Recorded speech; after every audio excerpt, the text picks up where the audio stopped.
ठीक है। अब वेटेड डिस्ट्रीब्यूशन की बात करते हैं। वेटेड डिस्ट्रीब्यूशन इसमें क्या होगा? Weighted distribution sales of category that our brand is present. Category sales क्या है? ये वाला है। आवर ब्रांड इज प्रेजेंट क्या है? ये वाला है। ठीक है। तो इसको अगर हम ध्यान से देखें तो इसका मतलब क्या हुआ? सेल्स ऑफ कैटेगरी जो भी है उसका क्वांटम, उसका total sum will be what? A outlet में मेरा कैटेगरी का सेल कितना है जिसमें मैं प्रेजेंट हूँ, ए में मैं प्रेजेंट हूँ, तो ये वाला चीज एप्लीकेबल है। ठीक है। ए वाला चीज एप्लीकेबल है तो 5,000 में 20%, तो ऊपर क्या हो जाएगा 20K लिख देते हैं मेरे भाई। दूसरा, बी आउटलेट में प्रेजेंट हम नहीं है तो ऑब्वियसली उसका कैटेगरी का सेल्स हम नहीं लेंगे। सी में हम प्रेजेंट है, भले हम 4,000 प्रेजेंट है और 400 में भी रहते ना तो भी उसके कैटेगरी का सेल हम लेते। तो सी में कितना प्रेजेंट है टोटल कैटेगरी का सेल मेरा? 10,000। डी में हम प्रेजेंट है, हाँ है, तो डी में मेरा कैटेगरी का सेल कितना प्रेजेंट है? 20K। फिर से 20K divided by total sales of category. Total sale of category क्या होगा? 20K, 30K, 10K, 20K, 35K का समेशन। ठीक है।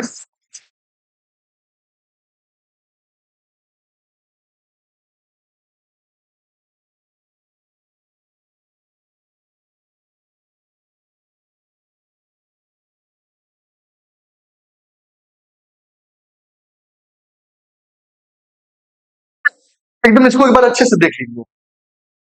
जिस जिस आउटलेट में हम प्रेजेंट थे उस आउटलेट का कैटेगरी सेल्स क्या हुआ? 20,000, 10,000, 20,000। ठीक है। उसी और उसके बाद टोटल सेल्स ऑफ और कैटेगरी क्या हुआ? इस पांचों मतलब पूरे एरिया में 5 आउटलेट है, इस एरिया का हम वेटेड डिस्ट्रीब्यूशन निकाल, तो इस एरिया में 5 आउटलेट से तो 5 कैसे क्या? 20, 30, 10, 20, 35, 20, 30, 10, 20, 35, तो ये मेरा वेटेड डिस्ट्रीब्यूशन हो जाएगा। इसको मतलब ही नहीं है, अगर मान लो ये डी जो है, डी के जगह 35 हो जाएगा, जब 35 रुपए भी रहता ना तो भी हम ये 20,000 ही यहाँ पे लिखते हैं। कहा गया? तो भी हम 20,000 ही यहाँ पे लिखते हैं। ठीक है। अगर 3500 जो अनुराग सूप बिक रहा है वहां पे अगर 35 रुपए का भी अनुराग सूप अगर हम बेचते ना तो फिर भी ऊपर में 20,000 आता। इसका टोटल क्या हो जाएगा? 20, 10, 30, 20, 50, 50,000 डिवाइडेड बाय 20, 10, 30, 30, 60, 20, 80, 30, 115, 115 के कट जाएगा। दिस विल बी अराउंड 43.5% के अराउंड होगा। तो यहाँ पे मेरा वेटेड डिस्ट्रीब्यूशन क्या हो गया? 0.43 बोल सकते हैं या 43% बोल सकते हैं। अब किसी कंपनी को फॉर एग्जांपल वेटेड डिस्ट्रीब्यूशन बढ़ाना है, ठीक है, किसी कंपनी को, एक सेकेंड,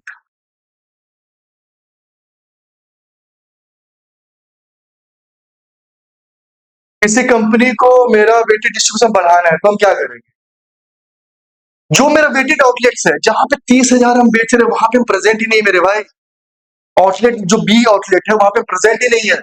जहां पे 35,000 बेच रहे हैं वहां पे प्रेजेंट ही नहीं है। सबसे ज्यादा कैटेगरी के वहां प्रेजेंट है, मतलब मेरे कैटेगरी के सबसे ज्यादा प्रोबेबल कस्टमर आउटलेट नंबर ई और बी में आते होंगे या फिर ऐसे एक्स नंबर ऑफ आउटलेट हो सकते हैं। तो मेरा as a salesman, as a trade marketing manager ये काम होगा कि मैं टीम को गाइड करूंगा कि भैया आप बी और ई आउटलेट में प्रेजेंट हो। राइट। अगर बी आउटलेट में प्रेजेंट हो गए तो क्या होगा? बी आउटलेट में अगर मान लो हम यहाँ पे 1,000 रुपए से प्रेजेंट होते हैं तो मेरा ऊपर में हम 30K भी लिख देंगे। ठीक है। उसके बाद अगर ई आउटलेट्स में भी हम प्रेजेंट रहते हो जाते हैं मान लो 500 रुपए से, सिर्फ 500 रुपए से पहले प्रेजेंट हो जाते हैं, ऊपर में 35K भी आ जाएगा। ठीक है।